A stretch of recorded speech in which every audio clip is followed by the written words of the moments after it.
నమస్తే, welcome to public TV news with Akhila. బులెటిన్ల ముందుగా హెడ్లైన్స్.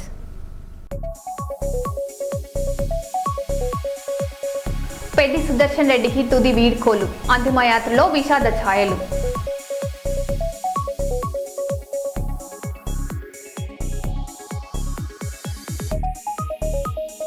టీడీపీ నేతకు సంబంధించినట్లు ప్రచారం జరుగుతున్న వీడియో వైరల్, పోలీసుల విచారణపై ఉత్కంఠ.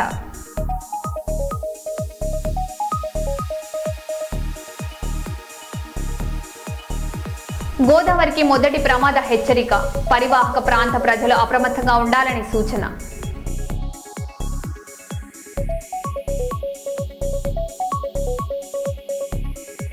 ప్రాణాలకు తెగించి భక్తుడిని కాపాడిన జవాన్, గంగానదిలో సాహసోపేత రక్షణ.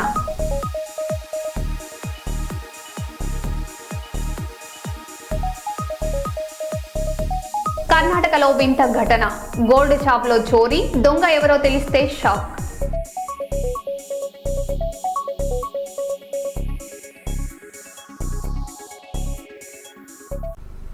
ఇక వివరాల్లోకి వెళ్తే, రాష్ట్ర గవర్నర్ శివప్రతాప్ శుక్లాను రాష్ట్ర అటవీ, పర్యావరణ, దేవాదాయ శాఖ మంత్రి కొండా సురేఖ మర్యాదపూర్వకంగా కలిసి లష్కర్ బోనాల ఉత్సవాలకు ఆహ్వానించారు. సికింద్రాబాద్లో నిర్వహించనున్న ఆషాఢ బోనాల వేడుకలకు హాజరు కావాలని గవర్నర్ను కోరారు. ఈ సందర్భంగా దేవాదాయ శాఖ డైరెక్టర్ హనుమంతరావు, ఉజ్జయిని మహంకాళి దేవస్థానం ఈవో మన్మోహన్ రెడ్డి తదితరులు మంత్రితో పాటు పాల్గొన్నారు.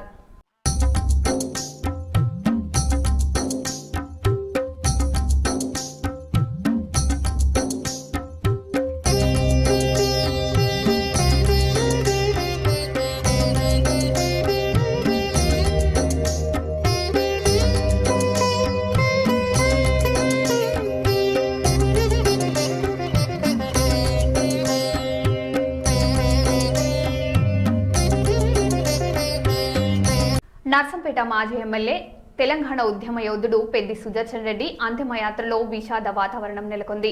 ఆయనకు కడసారి వీడ్కోలు పలికేందుకు ప్రజలు భారీగా తరలివచ్చారు. మాజీ మంత్రి హరీష్ రావు, మాజీ మంత్రి ఎర్రబెల్లి దయాకర్ రావు, ఎమ్మెల్యే పల్లా రాజేశ్వర్ రెడ్డితో పాటు పలువురు బీఆర్ఎస్ ప్రజాప్రతినిధులు, నాయకులు పుష్పాంజలి ఘటించి భావపూర్వకంగా నివాళులర్పించారు. పెద్ది సుదర్శన్ రెడ్డి తెలంగాణ ఉద్యమం, ప్రజాసేవకు చేసిన సేవలు చిరస్మరణీయమని కొనియాడారు.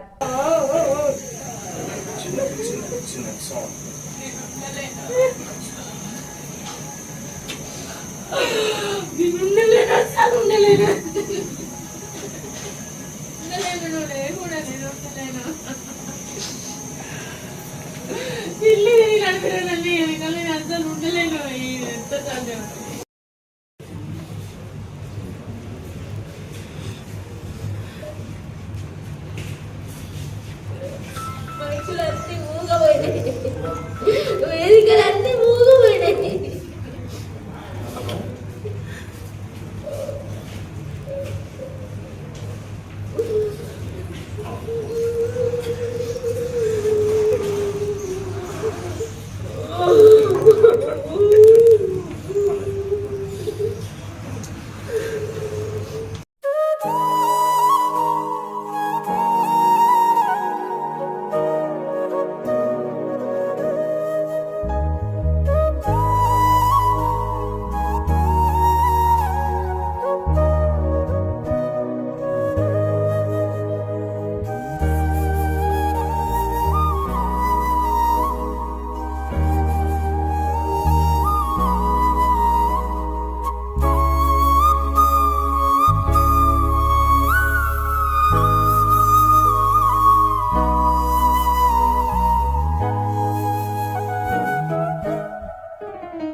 ధైర్యం ఉండాలి. అందరు ఉన్నారు, కేసీఆర్ అందరూ ఉన్నారు. రాడు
శ్రీకాకుళం జిల్లాలో మాజీ ముఖ్యమంత్రి వైఎస్ జగన్మోహన్ రెడ్డి పర్యటన సందర్భంగా ఉద్రిక్త పరిస్థితులు నెలకొన్నాయి.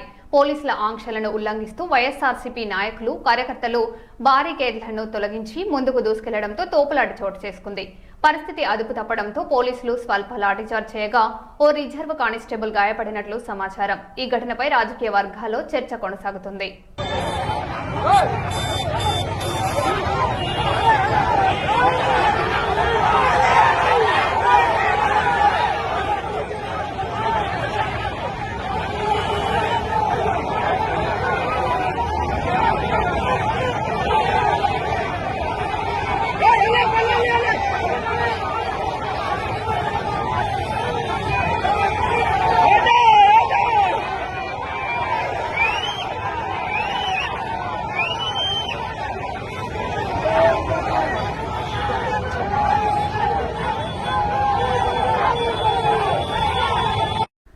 సోషల్ మీడియాలో వైరల్ అవుతున్న ఓ వ్యక్తిగత వీడియో రాజకీయ వర్గాల్లో చర్చాంశనీయంగా మారింది.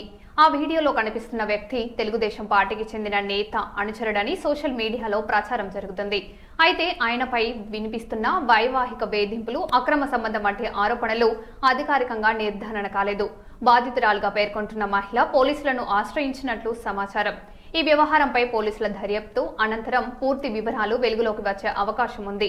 సంబంధిత వ్యక్తి లేదా పార్టీ నుంచి అధికారిక స్పందన రావాల్సి ఉంది.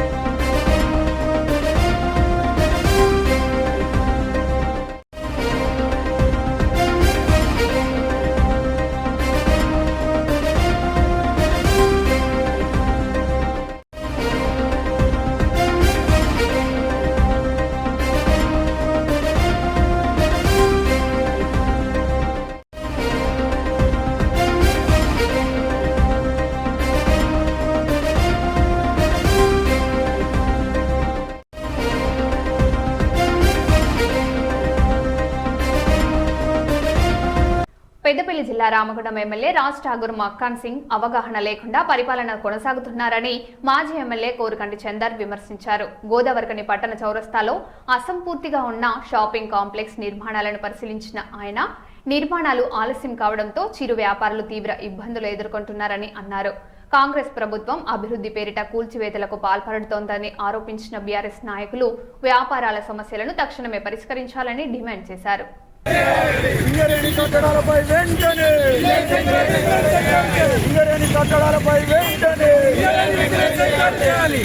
అక్రమ కూల్చివేతలను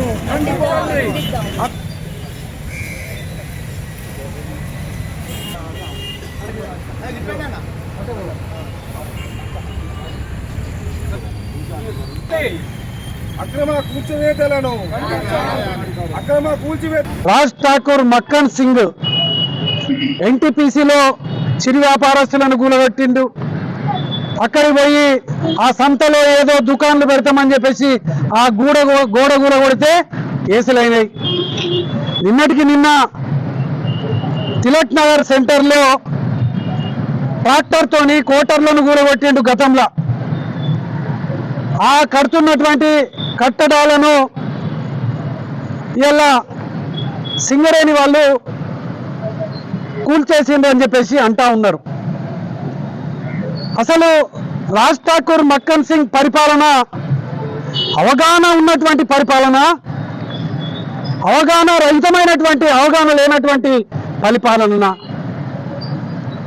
అసలు గోదావరి కనిలో ఈ యొక్క కూల్చివేతల పరంపర, ఈ కడుతున్నటువంటి పరంపర అసలు ఏం జరుగుతుంది ఇలా సభ్య సమాజానికి తెలియజెప్పాల్సినటువంటి అవసరం ఉన్నది.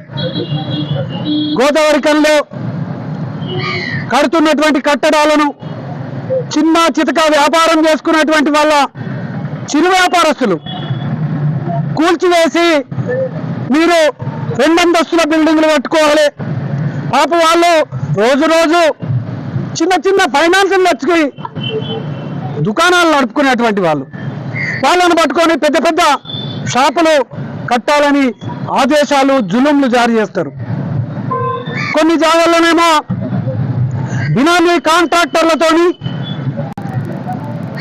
డబ్బులు వసూలు చేపించి కట్టడంతో పాటు కొంతమంది కాంగ్రెస్ నాయకులకు అదనంగా షాపులు నిర్మాణం చేసి వాళ్లకు నెలవారీగా కిరాయిలు వచ్చేటువంటి విధంగా చేస్తాడు. అసలు గోదావరికంలో ఇష్టం ఉన్నటువంటి రీతిలో పరిపాలన జరుగుతున్నది అనేది ఇలా బీఆర్ఎస్ పార్టీ ముక్త కంఠంతో మా నాయకత్వం అంతా కూడా ఖండిస్తున్నటువంటి, తెలుపుతున్నటువంటి యొక్క సందర్భం. తిలక్ నగర్లో కడుతున్నటువంటి కట్టడాలు ఎక్స్ట్రా ఎవరికి ఇచ్చారు, ఎందుకు ఇచ్చారు? అసలు యజమానులకు ఇచ్చిండ్రా, మరి వేరే వాళ్ళకి ఇచ్చిండ్రా?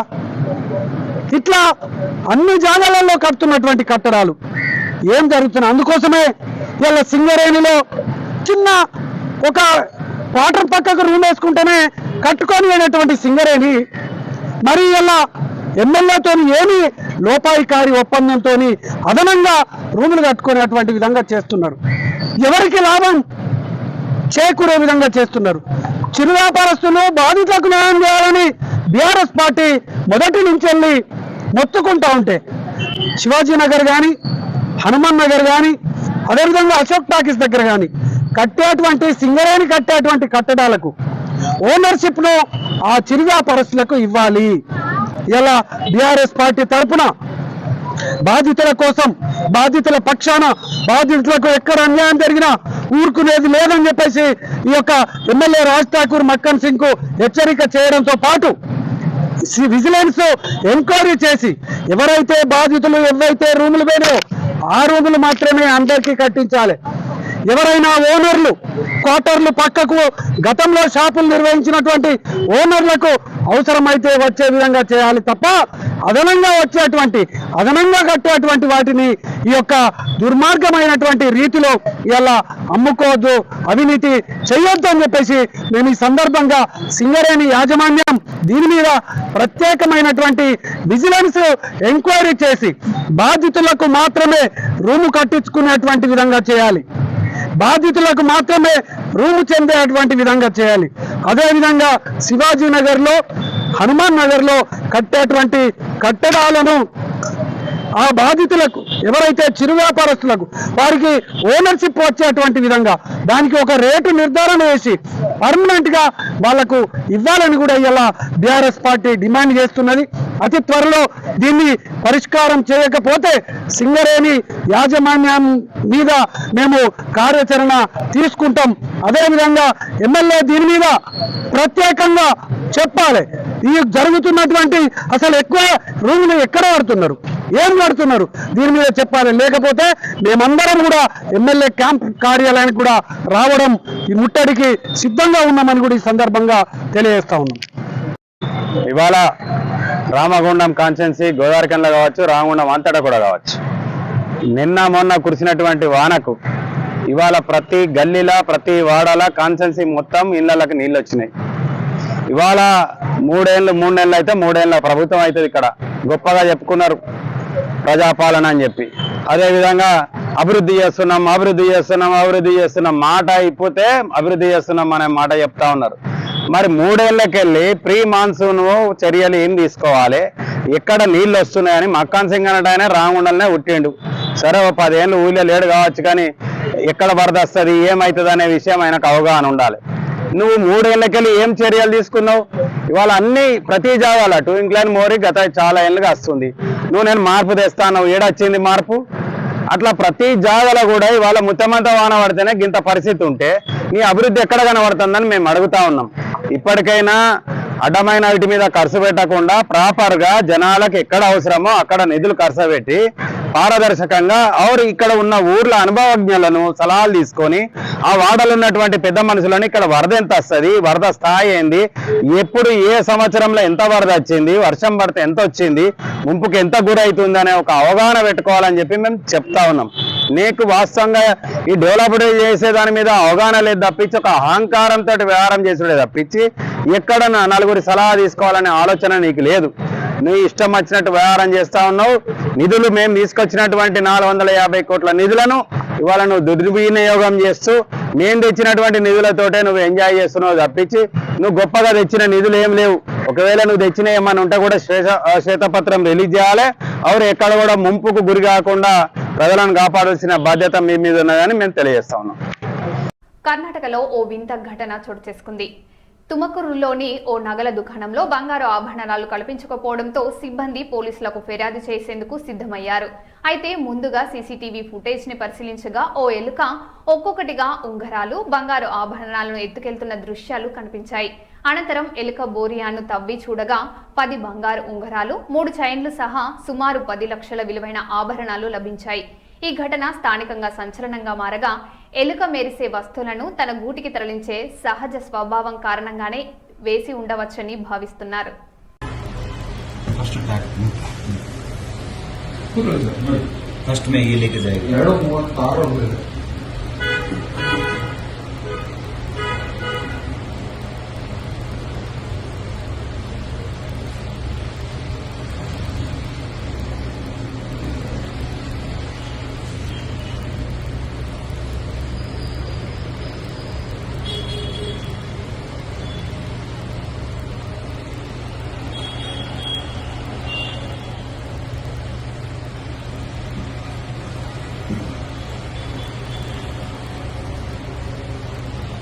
9 होना कदम है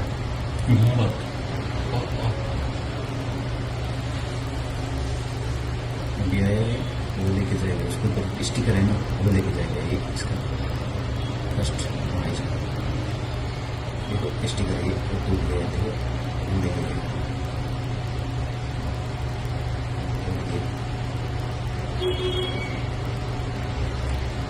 स्टिकर लेके जाएगा।